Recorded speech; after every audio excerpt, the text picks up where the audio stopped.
History happened everywhere. A random place, a random time, and a topic pulled from the hat. The challenge: find the fascinating, uncover the unexpected, and share the stories. You're listening to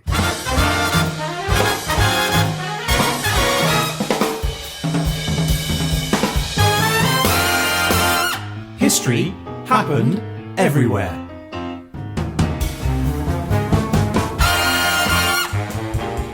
Hello, my name is Ryan Weir, and I'm here in the HHE studio with the male voice choir to my croaky karaoke. It's Mr. Peter Goddard. That's very nice of you to say.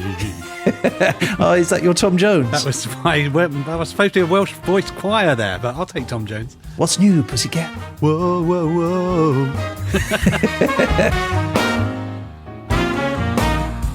Now, Peter, last week the Santalator looked kindly upon you, and it graced us all with an episode about coal in Wales during the 1920s, which on the face of it seems to be an easy one, but I hope you've mined the depths of history and pit all your energy into unearthing some diamond facts that are truly lit. No pressure, but we're all expecting this episode to be a real blast. Your pun density is improving massively. That was an incredibly closely packed set of puns.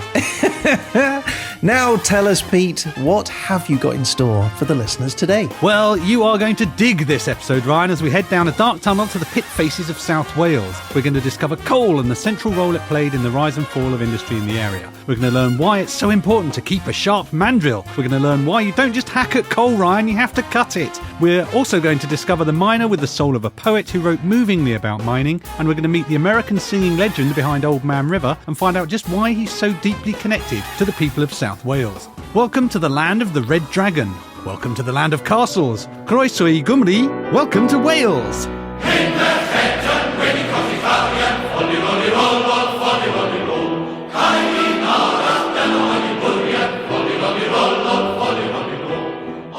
Okay, Pete, well, there is an awful lot that you've stacked up ready for this episode, none of which made any sense to me. What is a mandible? A mandrill, you will find out, my friend. A mandrill? Okay, all right. Well, I'm looking forward to find that out. But first, I need to know something, Pete, and that is, where the heck is Wales? I'm glad you asked, Ryan. Well, Wales, or Cymru, which is Welsh for Wales, is a country which is a constituent part of the United Kingdom, the others being England, Northern Ireland and Scotland. So, if you start in the UK, you've made it. You're well done. Hooray! It is, in fact, the kind of bulgy out bit on the west coast between England and Ireland. Yeah, right, slap bang between the two. Exactly. Now, the capital city is Cardiff, and the country has a total area of 21,218 square kilometres, or 8,192 square miles. How many Frances is that, Pete? You need 27 Wales to make yourself a France. Okay, that's a lot, actually, isn't it? Yeah, it's a quite small place, really, and consequently, relatively small population as well. 3.1 million people, which is about the size of Bosnia and Herzegovina, or Puerto Rico, if you prefer. The predominant religion is no religion at 46% of the population. Wait. No religion is their most dominant religion? Their main religion. That's amazing. That's got to be a first for HHE podcast, surely. I think it is, actually. It certainly doesn't feel like we've had that before. And the rest of them, it won't surprise you to know, is about 43% Christian, a couple of percent of Islam, and a smattering of others. Of Jedi? It's got to be a Jedi in there or two in there. Probably a few Jedi down in the valleys. Now, the languages, Ryan, are English and Welsh. Welsh being a Celtish language, and it's spoken by about 18% of the population. 18%. Should be more, I think. And that's what the Welsh government thinks as well. They plan to double the number of Welsh speakers by 2050. Oh, wow. Okay, well, good for them. Yeah. I mean, they've got road signs and stuff, haven't they? So they makes do. Sense. When we visited, we saw everything was in both English and Welsh. And, of course, you and I probably know, but the rest of the world may not. The reason they might want to be increasing the number of Welsh speakers is because they're trying to offset the effect of us, the English. Specifically, after it being a widely used language in the medieval period, in 1536, Henry VIII's Act of Union banned Welsh as a language for official use. Yeah. 400 years later, the Welsh language was recognised a bit by the 1967 Welsh Language Act, and that gave some rights to let people use the Welsh language in legal proceedings. So making a comeback, you might say. It's funny because the only Welsh I know is the Welsh word for slow, and that's because it's on all the roads and it says araf. That'll be handy for when they're speaking too quickly. You just araf. Yeah, araf. I love it. Now, it's mountainy and green, hilly and famously valleys, but not Himalayan mountainy, think kind of rolling Scottish-type hills. The main range is the Snowdonia Range, and Mount Snowdon, or Ur-Widfa, has the distinction of being the UK's busiest mountain. Yeah, and I've been on that busiest mountain. Lots of people around? There were a lot of people around, and despite there being a lot of people around, I still got lost and went the wrong way. Then you just follow the path.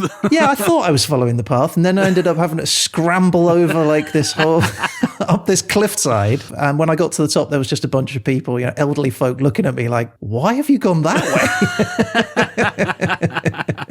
It was a good question. So as well as attracting tourists and lunatics like Ryan, the mountains also impact the weather in Wales, and that's because air comes across on the Gulf Stream, across the Atlantic Ocean, and it picks up water, and then as the air rises to cross the mountain, it gets cooler and then it dumps out basically all its moisture. So what happens is you get a lot of rain in Wales, and in fact, according to Wikipedia and my experience, Wales is one of the wettest countries in Europe. Yeah, that's certainly been my experience of Wales when I've been there. It has rained a lot. That is the defining image of Wales, isn't it? Rain and mining. However, it does mean that it's very green. It's a beautiful place. It is a lovely looking place. I have to say I'm very keen on it. The flag they have is also one of my favourites, actually. It's one of the 3 in the world we've discussed before that feature a dragon. Yes, yeah, big old dragon. It's funny, really, when you think that the dragon is kind of an Eastern mythological creature. Well, no.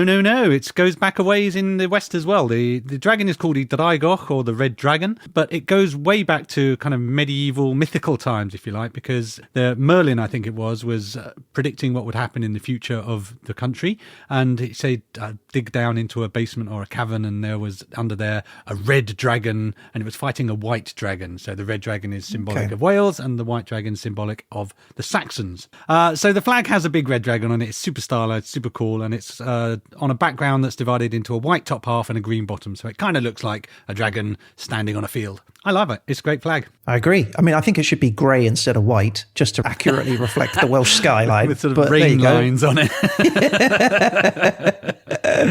Now, the national anthem, Ryan, is Mihen Wlad Verni Hadai, land of my fathers, and it sounds a little bit like this.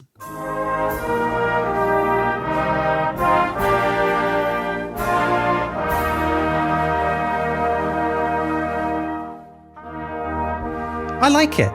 Yeah, it's a gentle rolling one, not a marching one, isn't it? The lyrics to this rhyme were written in 1856 by a Welsh weaver and poet named Evan James. And the tune was written by Evan James's son, James James. James James. James James. Evan clearly ran out of ideas quite early on. Oh, I really hope he has a middle name that's James. JJ James, at your service. I love it.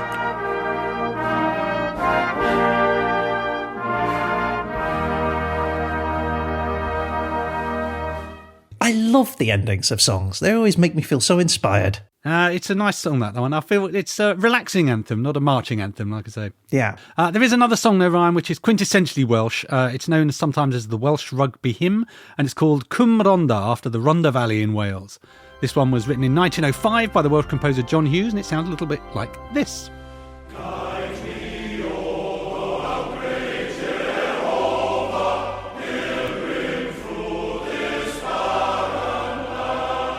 Now, as well as being associated with the Welsh rugby team, this features in the 1941 film How Green Was My Valley, that was directed by John Ford. And that shows the life of people in the South Wales coalfield. So we come back to coal again. And that film, Ryan, notably won the Oscar for Best Picture that year, beating out other little-known losers, and also ran, called Citizen Kane. Wow, it beat it out. It did beat it out. What's even more notable, though, Pete, is the fact that the film is called How Green Is My Valley, and yet it was filmed in black and white. Yeah, it's a rhetorical question with no answer, clearly. Yeah, you come out of the cinema at the end, you still have no clue. How green was it? How green was his valley? I'm not sure. Now, Ryan, there's a really easy joke about the Welsh and sheep that I'm going to ignore for this episode, but it is worth knowing where this stereotype comes from. 90% of Wales's land area is devoted to sheep farming, giving them about 9.8 million sheep. Wait, 90% of Wales is dedicated to sheep farming? They do like a sheep up there. That's a lot of sheep. And you said 3 million people. So it's 3 sheep per person. Yeah, you get allocated your 3 sheep at birth. That's one of the things that happens in Wales. Unsurprisingly, lamb is a major export, but they think the reason for this is that the soil's just not very good for the growing of crops, so sheep farming is a workable alternative. Are sheep waterproof? They are. They've got lanolin in the wool, haven't they? So it just runs right off them. And the national flower, Ryan, is the daffodil, one of my favourites. But that, as a symbol, is a recent interloper compared to the ancient symbol of Wales, the leek. Ah, yes, the leek. Now, the leek story, apparently it comes from the time of a king called Cadwallader, who ordered his men to strap a leek to their armour or helmets to distinguish them from the enemy in the heat of battle. Huh, okay. That's odd. I would have thought a daffodil would have been more, obvious, like the bright yellow. It doesn't specify the time of year of the battle, I suppose, so you're really banking on your battle being in springtime if you're using daffodils, aren't you? And you don't want a leek to fall off either, because they're quite heavy. I wondered about this. I was trying to think of how one would go about... If you said to me, hey, Pete, when you go to work tomorrow, secure a leek to your outfit... Or someone will kill you. Exactly. The first thing that happens is your leek falls off, and then you turn around and 20,000 of your comrades are approaching with knives. You've got a problem, haven't you? It's a nice tasty treat, though, mid-fight. Exactly so, a mid-battle snack for the warrior on the go. Yeah. So there you have it. It's Welsh, it's leaky in every sense of the word. I like Wales. Wales is a great place. Well, I'm going to tell you more after this. Hey, Pete. Hey, Ryan. How do you spell claws? Oh, that's C-L-A-W-S. Why? Well, because I'm writing my letter to Santa. Oh, right. Okay, sorry. In that case, it's C-L-A-U-S. Ah, okay. All right, thanks. So what are you writing to Santa for anyway? Well, after last year's bad boy debacle, I found a way to game the system. Oh, really? How so? Well, I send a letter to Santa, right? Right. And in the letter, I tell him I've been a very good boy, and so could he please bring me the gift I want most in the world. And what is it you want most in the world? A lump of coal. A lump of coal? Yeah. That way, if I'm a good boy, I get a lump of coal. And if I'm a bad boy, like last year, I get a lump of coal. It's a win-win North Pole loophole. Well, I mean, I guess technically the theory checks out, but are you sure you really want a lump of coal? Yeah, I do. But why? Well, because I can't let the fat man win. Oh, Ryan, that is petty, small-minded, self-defeating, and totally impractical. I love it! Oh, well, if you like that, wait till you hear the sweet scam I've got planned for the Tooth Fairy. Which reminds me, how attached are you to your teeth?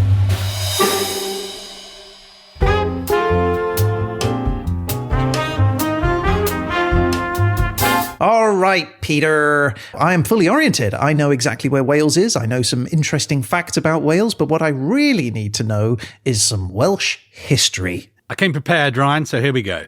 Let's start 280 to 300 million years ago. Yes! No, I love it when a history starts way back. We're going right to the beginning here. There were massive swampy forests in what we now call Wales. Layers of trunks and branches fall down into the ground, but because of the swampy water, they don't rot away completely because there's not enough oxygen for them to rot properly. So you get thick layers of wood accumulating and other plant matter, and then the weight of the wood and the plant matter gradually squeezes the water out and compresses the rotting plants. Rotting plants. Put a pin in that. We'll come back to that in 300 million years. Okay. Do the dragons get caught up in this rotting plant mixture? Is that how they get stuck in it? No, that's why they have wings, because they have to fly over it. Otherwise, they would get stuck. That's why the dragons evolved wings, Ryan. Right. Okay. That makes sense. Okay, we're going to fast forward to 230,000 years ago. Neanderthal man arrives in the area and starts hanging out. Yeah, pre-early man. Pre-early man. One of those Neanderthals rather carelessly leaves his jawbone lying around. And that's good for us because we find it in the Bont Newid Paleolithic site in North Wales. I mean, we've all been there, haven't we? Easily it's done. Forever fallen off. Classic careless move, isn't it? But he and his friends basically keep the place to themselves for a couple of 100,000 years until about 31,000 BCE when Mr. Homo sapiens joins the party. All right, early man is in the house. Early man hunts and gathers until around 4000 BCE when someone in the tribe says, do you know what if we tried a bit of farming? And at a stroke that disrupted the hunting industry and the gathering industry both. Yeah. So actually that's life, having a nice old time, Bronze Age, Iron Age, just hanging out. Early man becomes less early man until the arrival of the Romans, who presumably add some kind of raincoat to their normal outfits and conquered Wales from about 48 CE. But then after that, in 410 CE, the the Romans realise the weather isn't going to clear up any minute now, and they leave Britain and go back to sunny Italy. Was that the reason they gave? Wasn't the dragons? Yeah, they left a note going, can't take it anymore. The weather is too bad. We're going home.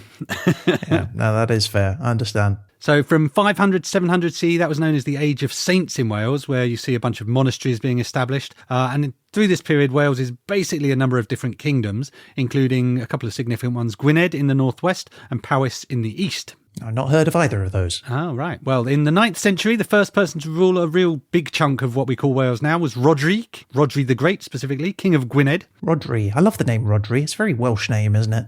You're about to get some more very Welsh names.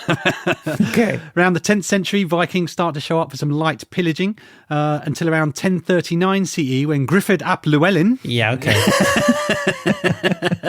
He was a king who not only saw off the Vikings, but he also became the king of pretty much the whole of Wales. He became, you could argue, the king of Wales, the first one as we know it today. Did he have a son called the Prince of Wales? Well, we'll talk about Princes of Wales in a moment. But then, first of all, we have to have 1066. What happens, Ryan? Oh, that would be Harold getting an arrow in his eye. Arrow in the eye for Harold. Normans invade. They start in England, but William the Conqueror loved to conquer.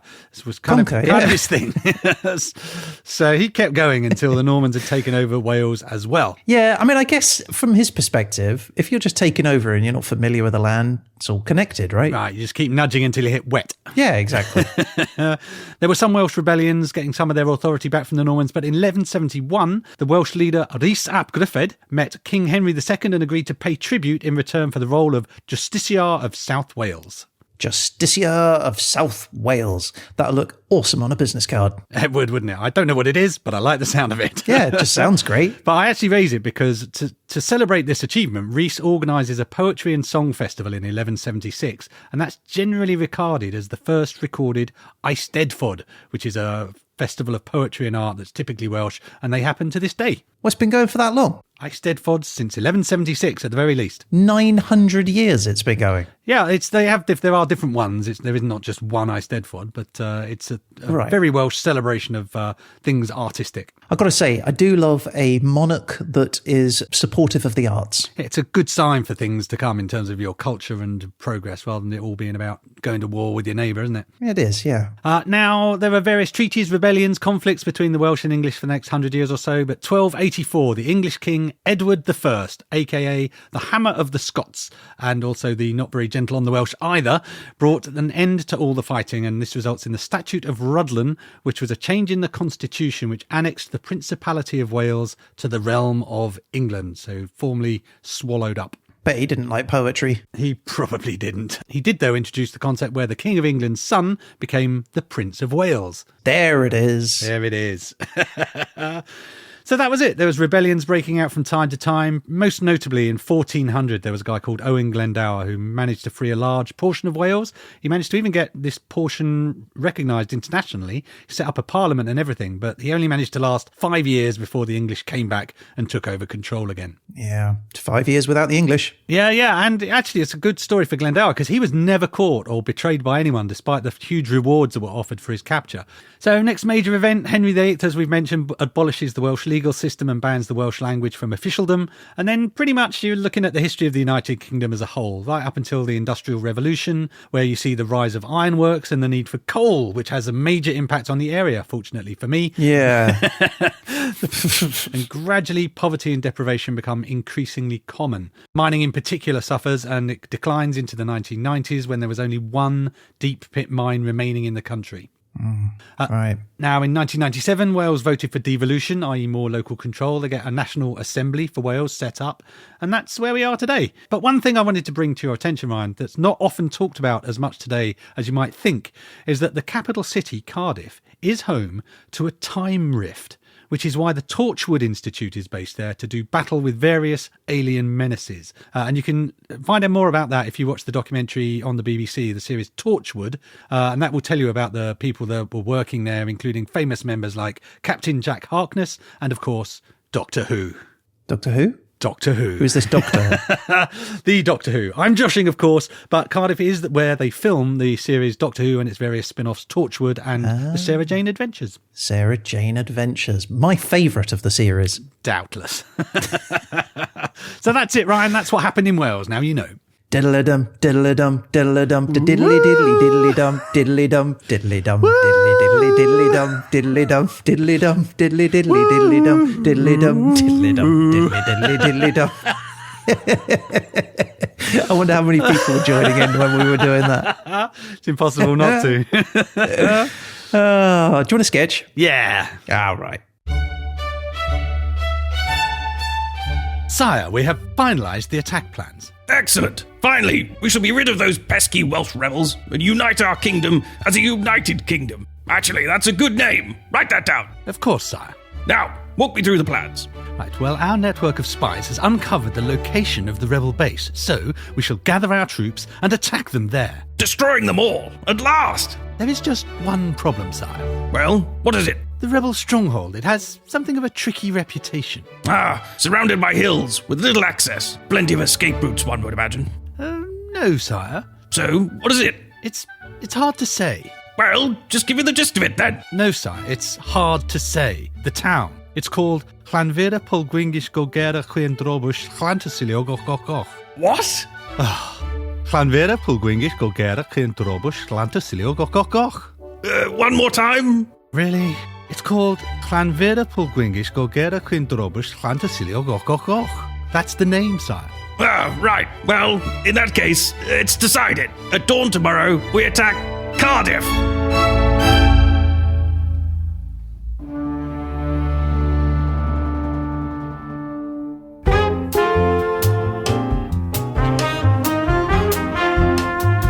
Okay, Pete, well, look, I am fully versed on the history of Wales, but you're here for a reason, and that reason is to tell me about coal in Wales during the 1920s. So get on it, man. Tell me. I'm on it. Right, so yes, our subject is coal in Wales in the 1920s. So let's start with the obvious question. What is coal? What is coal? What is coal? You remember in our history section, Ryan, we popped a little pin in swampy forests not decaying due to lack of oxygen and getting compressed. Is that coal now? That is the start of coal. Oh. Over the millions of years, it compresses and compresses. And first of all, it becomes peat, which is kind of a precursor to coal, which I hadn't realised. And also your name. It is my name also. Yay, go Pete.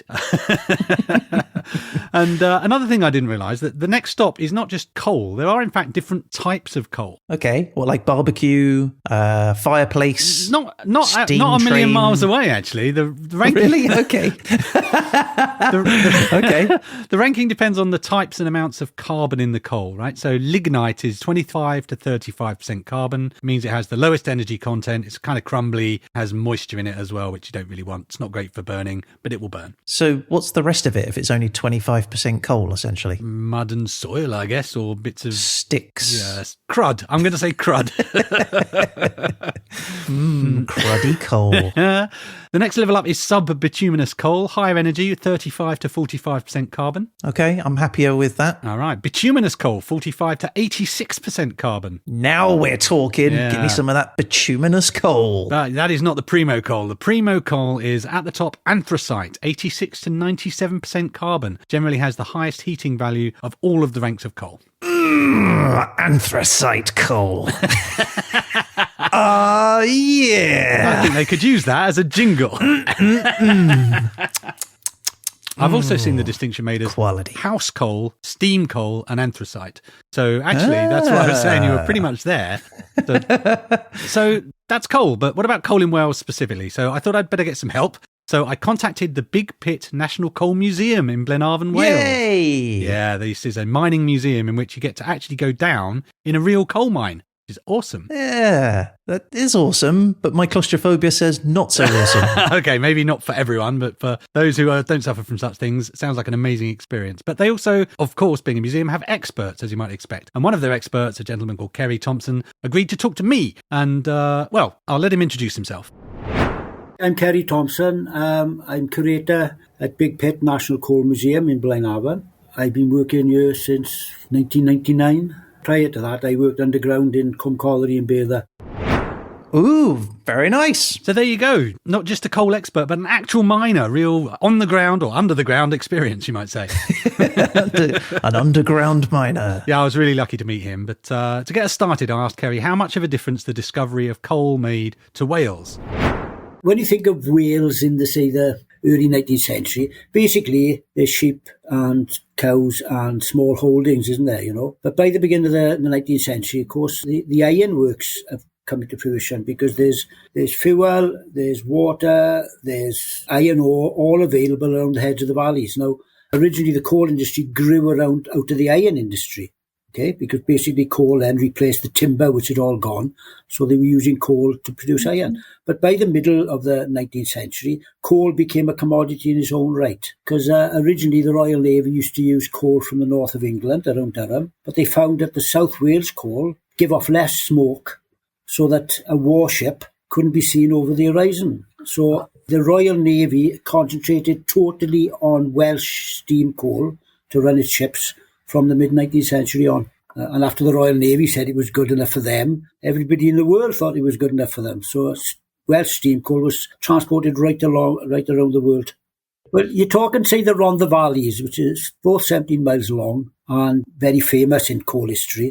But until around 1840, there was about 900 people living there. By the end of the century, there was about 150,000 people living there. It had grown up. Even places like Cardiff, which are small, basically fishing villages, if you want, with a couple of hundred people, they become the biggest coal docks in the world.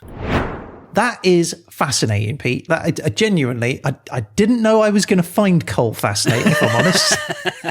Doesn't immediately leap to mind as a gripping topic, but it really is, isn't it? But how funny that, that they were like paying premium for an energy source that was smokeless. Exactly. Smokeless fuel, valuable right from the get-go. But actually, I was surprised as well by the contribution of the Royal Navy. But if that's not enough to convince you that this coal is good, Thomas the Tank Engine fans will be familiar with Henry the Green Engine. Yes, Henry! In the episode Coal, he's feeling ill and the diagnosis is too small a firebolt.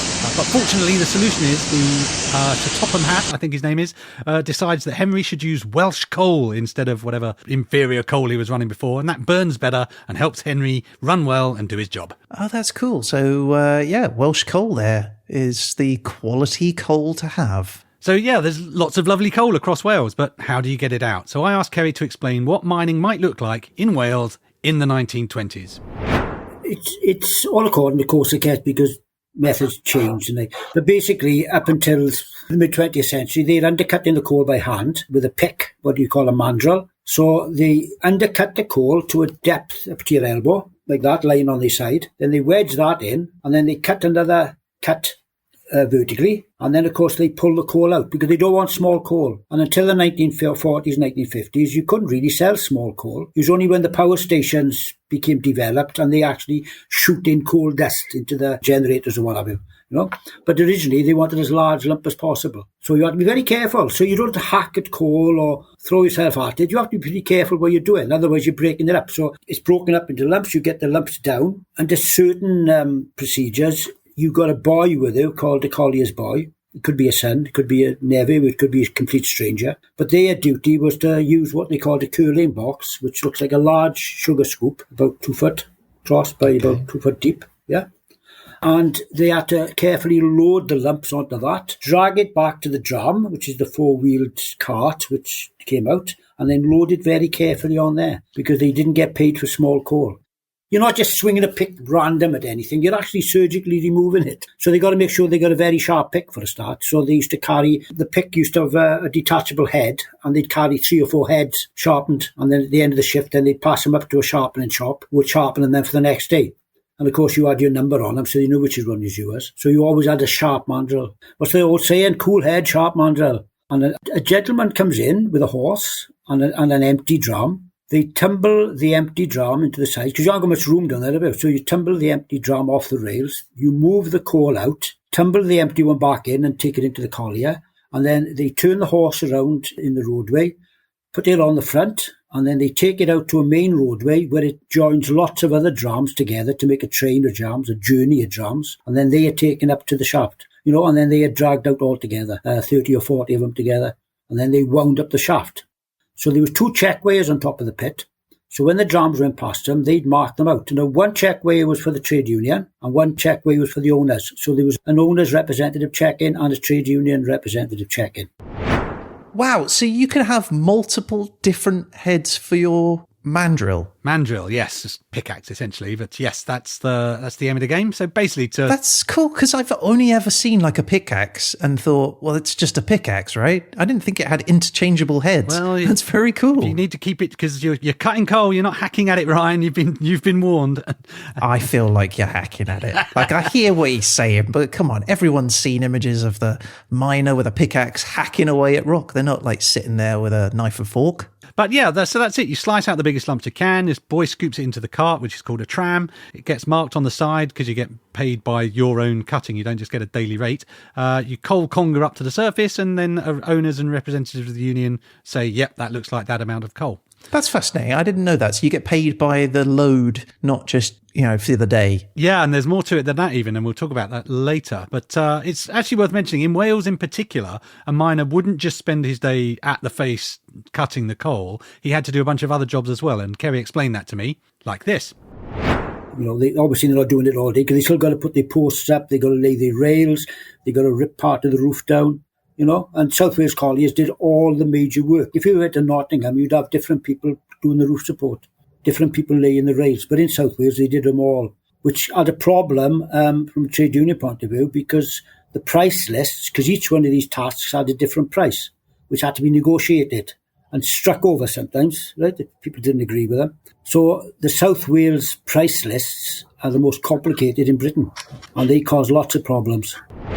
Okay, now that is interesting. Again, I assumed you get your pickaxe, you go down, you dig out coal. I didn't realise there was all that other work involved. That sounds annoying. At least they were paid well for it. Yeah, well, about that, we'll come to that later as well. But I have mentioned unions twice now, and I'm going to give a bit of background on the industry. Through the 19th century, it was all private enterprise. So the mines were owned by private businesses and conditions were tough, and they were basically trying to squeeze as much labour out of the men without paying them as they possibly could. But then World War I happened, and, I asked Ceri to explain what happened in World War I.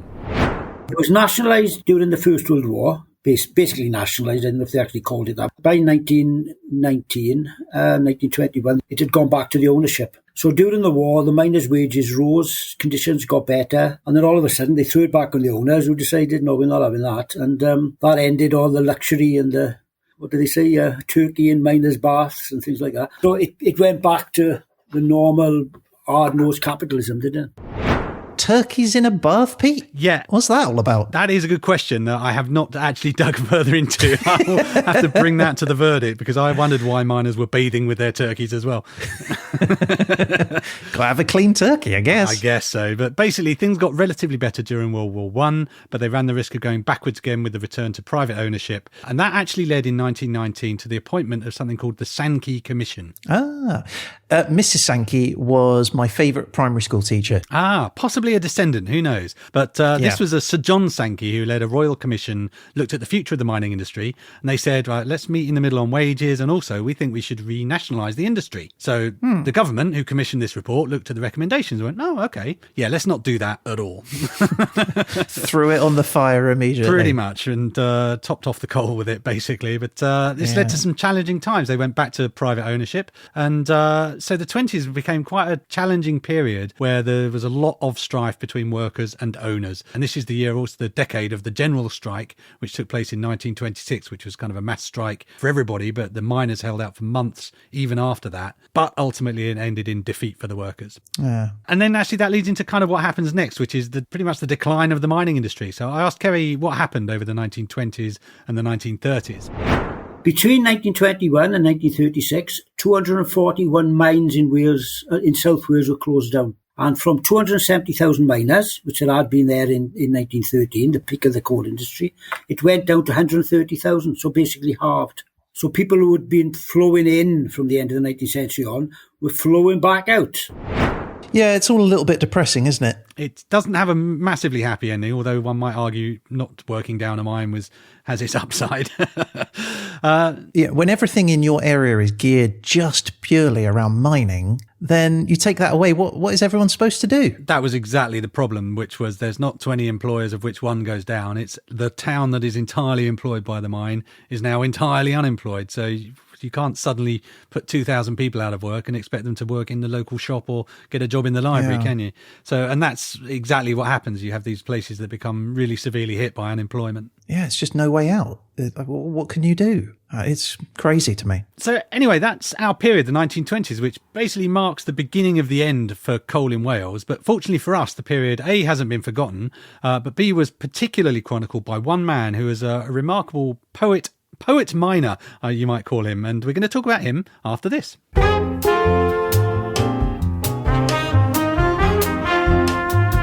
All right, Pete, so what's up next? Well, I was talking about a man who chronicled life in the mines in the 1920s and 30s, wasn't I? So that's right, yeah, the poet miner. Poet miner. This is a man who is called Bert Coombs, and he was born in 1893. And he started life growing up actually on an English farm, which was a pretty hard life on its own. So in 1910, he leaves home and he goes to South Wales, where he becomes a miner. Nice. Yeah, he works down the pit. It's hard work. It's dangerous work. But he has the heart of an artist, like I said. And when he gets home, he'd write. He becomes a writer. He submits short stories to various people. It will not surprise you to learn frequently about mining. Yeah, I mean, write about what you know, right? Exactly so. So eventually he gets a story accepted by a magazine called New Writing. It's a literary publication that tried to break down social barriers and, shock, horror, would publish work by working class authors. Ugh. I mean, that is disgusting, but in this instance, let's allow it. So, yeah, they published Coombs' short story called The Flame, and that's the beginning of a bit of literary success for him. How do you find time? Honestly, it must be exhausting doing that. Yeah, it's known to be relatively tiring to mine at all and then to go home and write a book. Yeah, and he is important because he does write books. And one of the books that we are particularly going to focus on is called These Poor Hands, subtitled The Autobiography of a Miner Working in South Wales. So this is about his time in the coalfields, particularly in the 1920s and the 1930s. And he's created what Ceri Thomas, our historian, said to this day is probably the single best record of coal mining in Wales. It's a good read. It's worth a look if you're interested in the topic. But from my reading of it, I took two major themes away. One, just how hard the life of a miner was, and two, the class struggle, the struggle between the workers and the bosses. Okay. So pretty easy to cover the hardship part. First off, to even get to work, which could be quite a way away from where you lived, it's hard going. Let me give you a quote from him. I was downstairs before 4:30 in the morning that I started work at the new place. An early start was needed because we had to climb nearly 3 miles of mountain before we got to work. Yeah, but I have to commute on buses and underground and stuff. I mean... Sometimes you don't even get a seat. Right. Sometimes I get up so late, 8:30, I don't even get time to get to Starbucks for a coffee. I know. Talk to us about suffering when you haven't had your coffee, Coombs. Exactly, Coombs. But... Now, when they got there, the work was hard, obviously, and uncomfortable. And one of the things I hadn't realised, again, because of my kind of Hollywood image of mining, I guess, was it's wet a lot of the time. So he says, quote, "We were always working in about 6 inches of water.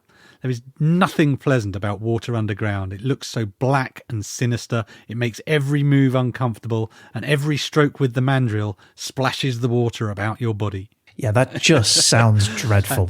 Yeah, it just doesn't sound like a fun experience at all. But it's not just water. Coombs does mention that they take food with them into the mine, but he adds, bear this in mind, Ryan, quote, "Food must be protected by a tin, for the rats are hungry and daring." There are rats down there? There are rats down there and they want your lunch. I suppose that's what the dragons eat. They've got to eat something. I guess so. But Coombs also notes it's not all terrible life down there because they get, quote, "We had a quarter of an hour for food." Quarter of an hour? I have to eat at my desk. Nice 15-minute break. You know, just relax, kick back for 15 minutes. Wow. So it won't, that's hardcore. It's brutal, isn't it? So It won't also surprise you to learn it was physically dangerous. There's loads of tales of accidents and injuries. And on one occasion he notes, quote, "Very gently I examined the injured man and found he had a fractured collarbone and 4 broken ribs. He seemed relieved." Oh, he seemed relieved, did he? That was a minor... Relieved that he'd only got a broken collarbone and several ribs, because I guess the alternative would have been much worse that was running through his head. Well, tragically, of course, there were numerous deaths, sometimes pretty horrific. Coombs writes about one of these. This isn't very nice if you want to shut your ears for the next minute or so. Quote, "Jack seemed to shiver all over, then slump forward. The father stumbled round to that side of the tram and found that a large stone had slid from the side and its sharp edge had caught Jack against the tram, almost severing the upper part of his body from the lower." Yeah. Now, in that can you case, say about that? Well, what you can say is the miner's death was compensated. The victim's family were given just £18 for a human life. Okay, but in those days, that was probably all right, right? Well, not so much, because if you want a point of comparison, a pit pony was worth £40, so a human life was less than half a pony. Ah, right. Yes. Hard to get motivation up to get up at 4:30 in the morning when you know your life is worth half of a pony. Yeah, it's pretty bad, isn't it? But also on top of that, Ryan, because there's not enough grimness in this story so far, if you manage to avoid death or injury, you've got the lingering fear of silicosis. This is a lung disease caused by inhaling dust. There's a really vivid passage where Coombs is in the pub and a man comes in and just has one drink, and he's clearly not well, and everyone looks at him and his mate goes, "What's up with him?" He says he's got silicosis, and Coombs writes, "The stone dust had got inside his lungs, then every respiration had damaged and torn the delicate lining of the chest, as if rough stones were being rubbed inside a silken pocket handkerchief. This dust accumulated in his breathing organs and closed together like cement. When the lungs were torn, they were no longer airtight. Every day his breathing became more difficult. Soon it would be impossible." Oh, that's just awful. So The bad. description of stones rubbing against each other inside of a silk handkerchief, that is evocative. That is and that's why he's a really good writer. He really brings this stuff to life, and it's albeit not very nice things he's bringing to life. So that's it, Ryan. That's the hardship section, and unsurprisingly, that then links to class struggle. So at least it pays well. That's what I keep coming back to. You do keep coming back to that. Let's talk about that. Yeah. Coombs writes quite evocatively again of the ongoing mistrust between owners and miners. There's injustices inflicted on the workers and tricks that owners use to minimise what workers are going to be paid. And he talks about one thing which I would call an early example of what I understand to be Hollywood accounting. I think you've heard of Hollywood accounting, where no film ever really makes money because of tricks of the accounting trade. So to prevent having to pay the men so much, the colliery owns the coal mine, but it also owns the shipping companies that buy the coal from the coal mine and then sell it on to other people. So effectively, the mine will sell the coal at a low price to another company that's actually owned by the same people, and then they sell it on a markup to the ultimate users. So that way it looks like the coal mine isn't really making any money. I mean, I guess it's clever accounting, but, Well, this is what Coombs says. It says, what does it matter to them if they sell their own coal to themselves at a loss, as long as they get a good price for it when they sell it again as agent? Capitalism. Yeah, I know. You come away from it not keen on it in red in tooth and claw. That miners didn't just work as a day rate. They didn't just get paid hourly or anything like that. As we said, they not only were paid by the amount of coal that was brought up, and that's why they were marking their trams, they also had to pay for and maintain their own tools. Coombs says, John had a pile of tools and they were all needed, and he lists the tools. He says he valued them at £8. That's just under half a human life, let's not forget. Yeah. And he was forced to buy them himself. Nearly every week he had to buy a new handle of some sort and fit it onto the tool at his home. So his wages were not all clear benefit, and his work not always finished when he left the colliery. That's kind of bad enough, but at least it's kind of above board. You know what you're getting into. Then Coombs also talks about one of the tricks of the trade, if you like, where there's a period when the miners were trying to get more payment per gram or whatever it is for coal, because the mine was difficult to work, the seam was difficult to get at, and they wanted to get compensated more fairly. So whilst these negotiations are happening, the owners approach Bert Coombs and his pal and they say, "Oh, we've got a nice shift for you, nice and easy, make as much money as you can, you'll get, because you're getting paid by the ounce, we'll give you a good old seam to work, and you will have a good shift this time." Okay, that sounds great. Yeah, he grafts hard, he fills the trams, does everything he can. He says, "We went home very proud of our earning ability, and with the slogging that had been done quite forgotten. What neither of us realised until afterwards was that for our pound we had betrayed all hope of our fellow colliers having the highest price for cutting coal. Their claims were defeated because it was shown that a large amount of coal could be filled. After that, no one ever earned more than, or even the amount of, his minimum wage." Oh, I see. So they set the bar that nobody else could then ever beat. Exactly. So the owners find a nice choice spot, give a couple of guys an incentive to work it as hard as they can, and then go, well, that's the baseline. But of course, the baseline was set at the easiest possible place. And right. So you're no one else is ever going to be able to get as much as that. Exactly. Because it was such a choice area full of coal. Right. Oh, my goodness. Okay. Right. So what do, Ryan? You might start supporting your local union. Well, the owners would again do what they could to prevent that. They love that. They do. In my experience, owners of companies love unions. Yeah, so Coombs says, officials often prefer to engage men from a distance because these men are difficult to organise. They must hurry to their conveyances and cannot attend a meeting. So you hire from far away because people are going to hurry home. They can't hang around and get themselves organised. Yeah. And if you did succeed in becoming an activist, Ryan, you might find your life getting made more difficult in various sneaky, underhanded ways in the mine itself. Coombs writes again, a collier may be kept so short of rails that he has to throw his coal 4 or 5 yards farther than the man in the next place. He may be kept short of trams or timber, or put in a place where the coal is very stiff or there's a lot of water. The man he cannot fill so much coal. So you make trouble, you find yourself in the horriblest bits of the mine, making the least money because it's the hardest to work. But yeah, so it won't surprise you to learn that Coombs is very much on the side of the workers. He sees the human cost of inequality, he writes really poignantly at one point. He says, quote, if a man is sensitive and thinks about things, he must surely get to hate the injustice of it all. I feel I hate the continual slavery and dust, the poor clothes and bare living, the need for decent men to beg their bread, the huge van that comes around every Friday and disgorges 4 beefy ex-policemen who rush into a house and come out with the furniture of some miner, whilst he stands white-faced on the side with his children crying. The eviction from his home of some miner who has opened his mouth too wide or refused to be robbed of his wages when they were due. I mean, what can you say? I also feel that injustice, and it's a grim way to live. But look, so These Poor Hands is a book that was published in 1939 by Victor Gollancz, which was a left-wing press, and it was widely praised for its authenticity, unsurprisingly, but also its writing. In 1974, the Times Literary Supplement wrote a rather backhanded compliment, said Coombs was one of the few proletarian writers of the 1930s who were impressive as writers rather than proletarians.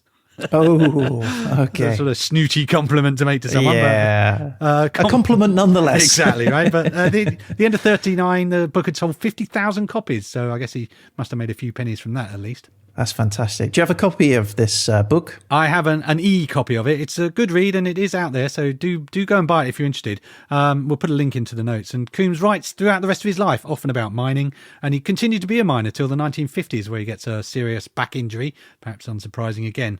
But eventually dies in 1974, aged 81, having had quite the life. Well, there you go. Bert Coombs, we salute you. Indeed we do. Darling? Yes, Bert? The boys were thinking of going down the mine today, and I was wondering if maybe I could... Again? Oh, you and the boys are always going down that mine. Well, you know, it's just a bit of fun. Oh, right. Well, aren't you lucky you can afford that luxury? Oh, don't start this. It lets me relax.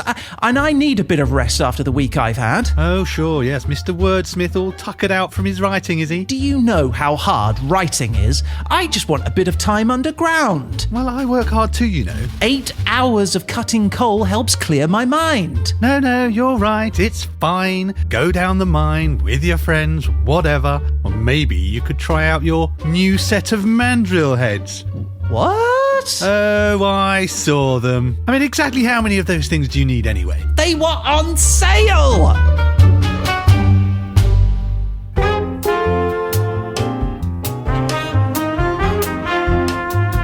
All right, Pete, so have we dug our way to the end of the coal in Wales stories, or is there anything else you can fill our steam engines with? Prepare your shovel, Ryan, because I have one last story. This is on the topic of coal in Wales, so it is, of course, about an American singer. Wait, what? That sounds like something I would do.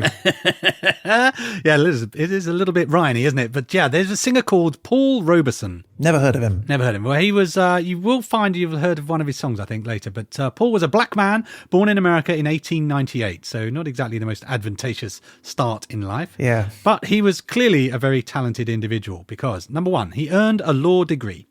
Wait, a singer and a lawyer? Well, no, he learned a law degree whilst playing football in the NFL. Wait, what was he? Was he all of these? A lawyer, a footballer, and a singer? It certainly gives the impression that he could have done absolutely anything he wanted to, but singing is what he eventually became particularly known as. He gets a stage role off Broadway in a show called The Emperor Jones. It's a great success. One thing leads to another, and soon enough, Robeson is in 1928, our time period, finding himself playing a role in a show called Showboat in the West End of London. Ah, Showboat. I know that one well. Do you though? I do. Okay, and do you know the breakout hit from the show? Yes. I'm going to play it for you and you tell me if you recognise this. Old Man River jumping, but don't say nothing. He just keeps rolling. He keeps on rolling along. Yeah, that was Old Man River, quite a classic of the genre. His voice was great. It was really, really booming, isn't he? And in 1928, it might have been 1929, I've seen a couple of versions of it, but Robeson was walking home after the show and he hears a choir singing in the street. And he goes to investigate and he finds that the singers are unemployed Welsh miners from Rhondda Valley who'd marched to London to protest the poverty and the lack of support in the South Wales valleys. So apparently Robeson has a chat with these guys and goes, he sympathises with the oppressed, he joins in the march, he sings for them apparently, he donates some money to the miners to help them get a train home afterwards.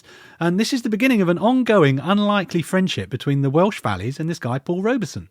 Really? Okay. Yeah, he gets, I love it. He gets more and All more right. famous, but he never forgets this connection he has with the Welsh miners. He makes a point of touring Wales, and in 1934 he was performing a concert at Carnarvon in Wales, and there was a disaster, a colliery disaster in Gresford, which killed 266 men. Robeson decides he wants to do something to help. He donates his fees from the concert to help the victims' families. Yeah, good man. How about that? Yeah, he continues his Welsh connection. 1940, he stars in a film called The Proud Valley, where he plays David Goliath. He's an African-American sailor who deserts his ship and becomes a coal miner in Wales, and that was filmed in the Rhondda Valley as well. Did he get a screenwriting credit? I can't imagine that he just found that script. Probably. He's turned it down to everything else, hasn't he? But I love the story, but what if? How about, bear what with if our me. main hero...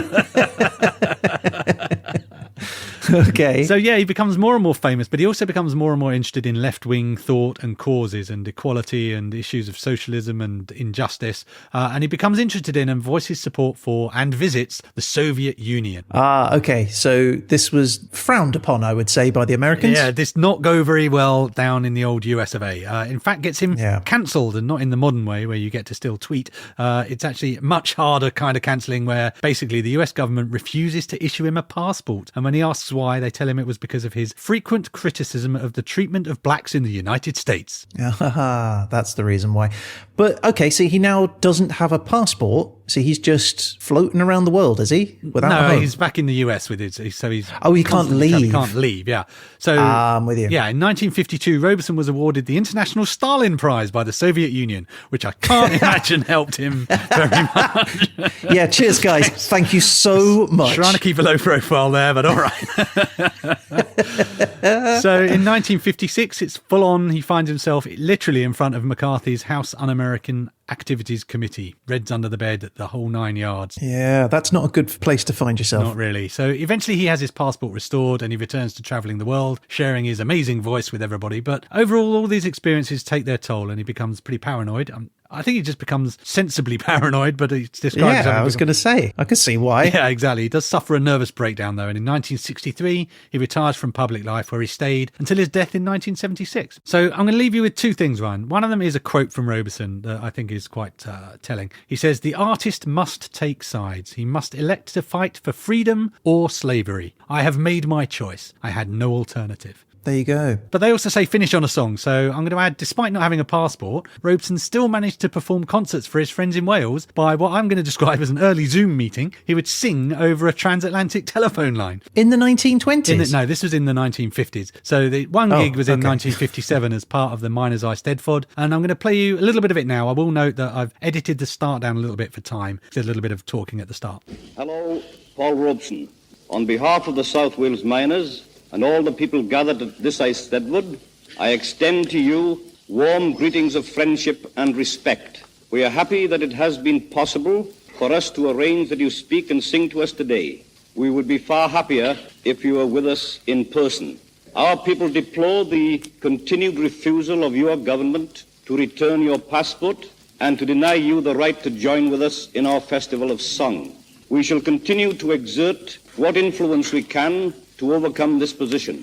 We look forward to the day when we shall again shake you by the hand and hear you sing with us in these valleys of music and song. As one of our Welsh songs puts it, we'll keep a welcome in the hillsides. We'll keep a welcome in the vales. This land of ours will still be singing when you come back again to Wales. Thank you so much for your very kind words. My warmest greetings to the people of my beloved Wales. and a special hello to the miners of South Wales. I'm going to begin with one of my own songs, Didn't My Lord Deliver Daniel, bringing freedom to our people? Didn't my Lord deliver Daniel, deliver Daniel, deliver Daniel? Didn't my Lord deliver Daniel, and why not every man? What a voice! It was a heck of a voice, wasn't it? And I'm going to leave you with a final quote. We're going to go back to These Poor Hands by Bert Coombs.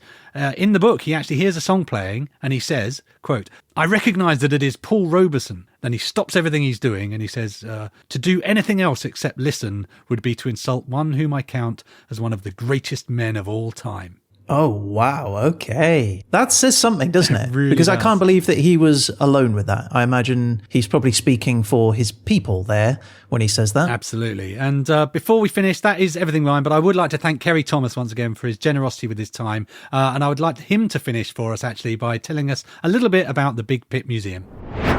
Big Pit is the most wonderful museum in the world. The main thing we got is the sort of the hands-on experience. She's actually going down a real coal mine, right? A small coal mine, but a real coal mine. So you're actually going down the original shafts. You're walking down some of the original workings underground. So you've got all that, and you've got a miner guide with you. So they're going to take you around underground.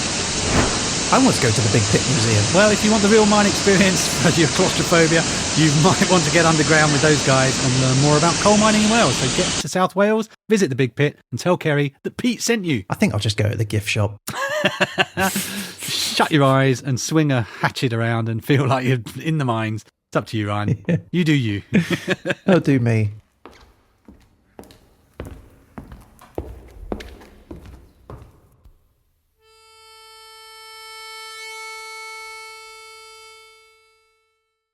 Old man Dursley, that old man Dursley, he must judge something, but grades keep lowering, he keeps on judging, and Ryan keeps crying away.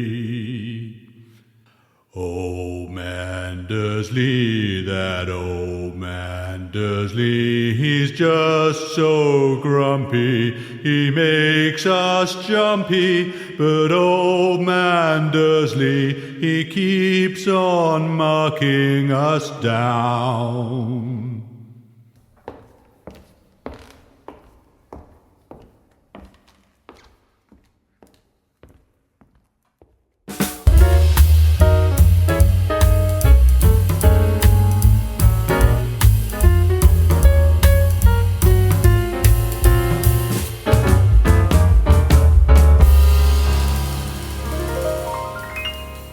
Okay, Pete, well, look, that was genuinely fantastic. What a trip underground you took us on into the realm of the coal.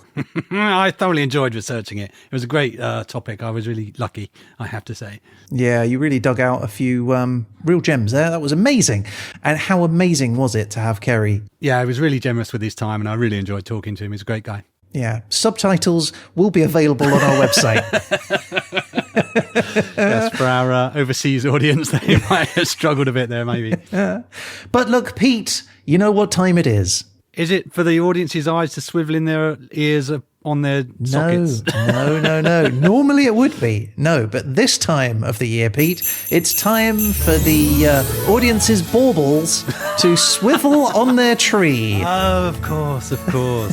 Towards me in my little elf costume. Because, Pete, it is time for the Santalator. The Santalator, yay! Ho, ho, ho. Yay! So, yes, let's wheel it out.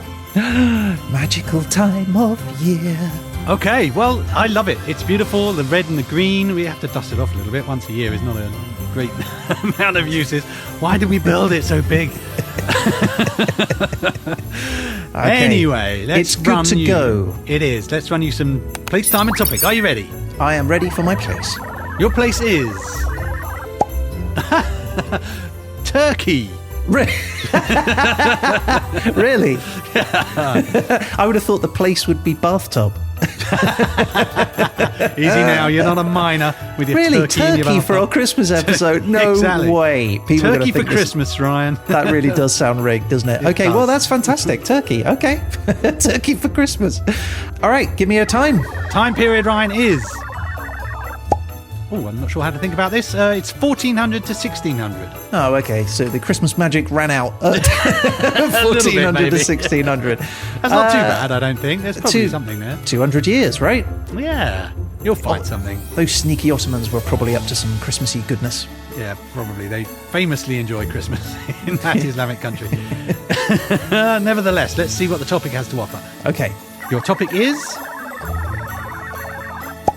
Jingle bells. Dursley smells. Ryan gets an A.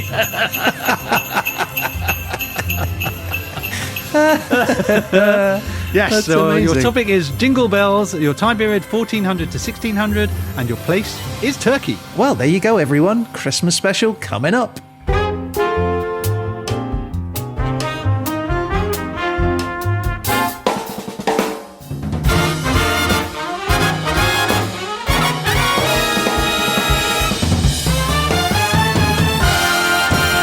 Okay, well, look, there you go. That is the show for this week. I hope you've all enjoyed today's show, and if you'd like to get in touch about any of the things that Pete has talked about, you can reach out to us through our website at hhepodcast.com or by email at peteandryan@hhepodcast.com. Indeed, we would love to hear from you, and you never know, you might end up featured on a future show. That's right, and if you're on Mastodon, Instagram, Facebook, or X, you can find us at HHE Podcast. And if you subscribe to any of those, you'll get an alert every time we post extra content like additional facts, photos, pictures from the show, and other things, bits and pieces. Or you can send us an email with the subject line newsletter to peteandryan@hhepodcast.com, and we will package all those up and send them straight to your inbox. But we are going to be back again soon with The Verdict. But until then, a huge thanks to you, Pete. Thanks to you, Ryan. And a big thanks to Kerry and the Big Pit Mining Museum. Thanks, Kerry, and the Big Pit Mining Museum. And that's it. I guess all that's left to say is... You've been listening to...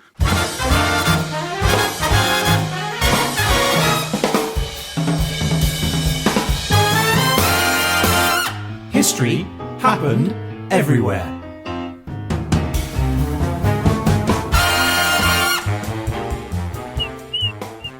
Hey, Ryan, Hey, Pete. is that a bird? Yep, I bought a canary. Oh, that's nice. It's good to have a pet. He's not a pet, Pete. Really? No, he's a working bird. Canaries have long been used as an early warning system for miners. Oh, right, yeah. So instead of a smoke alarm, all I have to do is wait for this little guy to sing his song and warn me there's a problem. Ryan, that's not how that works. What do you mean? Well, the canary doesn't sing to warn miners about dangerous gas. It dies, Ryan, and that's when the miners know to leave the mine. Oh my God, that's terrible. Well, for the canary, yeah, but it's a lifesaver for the miners. Right. Well, that's not going to happen to you, is it? Hey, Birdie. Birdie? Birdie! Pete, something's wrong with Birdie. Ah, What's happened to him? well, it looks like Birdie's died, Ryan. Sorry, mate. Wait, does that mean there's toxic gas in here? I may have eaten quite a lot of beans last night. Oh, right. Okay. Well, then I better get out of here. Thanks, Birdie. Your death was not in vain.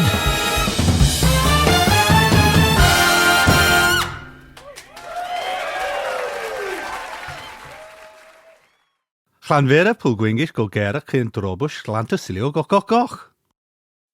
Hello, lovely YouTube folks. This is a special message just for you. Yeah, thanks for listening all the way to the end. Now, if you enjoyed the show, please let us know your thoughts in the comments below. And don't forget to take a moment to hit that like and smash subscribe. Hit that like. Yeah, Smash subscribe. yeah, it's what people say. Do they, though? Yeah, only the cool kids. And you think you're the cool kids, do you? No, we're the cool kids. Oh, yeah, I suppose we are. All right, smash that like button, people. Smash it real good. Oh, yeah. Nice.